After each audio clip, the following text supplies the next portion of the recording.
কই গো, কোথায় গেলে? এই দেখো, দারুণ একটা মাছ পেয়েছি, দেখো দেন কি দিয়ে করবে।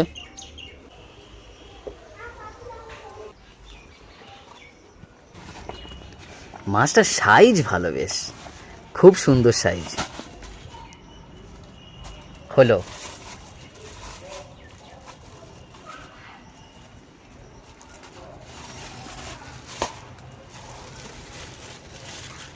মাছটার শুধু সাইজ দেখো, ধরে দেখো,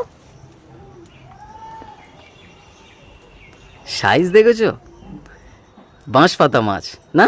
হ্যাঁ, ঠিক আছে, এটা কি দিয়ে বানানো হবে? দেখা যাক কি দিয়ে বানাই। ঠিক আছে, তুমি তাহলে বানাতে থাকো, আর আমি তাহলে কিছুক্ষণ পরে আসছি, কি দিয়ে বানাবে দেখবো, ঠিক আছে? কই রান্না বান্না কমপ্লিট? হ্যাঁ, আচ্ছা, সেই পাতা মাছ দিয়ে কি রান্না করলে একটু দেখাও। এটা কি দিয়ে রান্না করলে? আলু দিয়ে। আলু দিয়ে রান্না করলে? আচ্ছা, আলু দিয়ে খেতে ভালো লাগবে। ঝাল ঝাল করে রান্না করেছি। আলু দিয়ে ঝাল ঝাল করে, ঝাল ঝাল করে তো খেতে ভালো লাগবে নোনা মাছ, পাতা মাছ।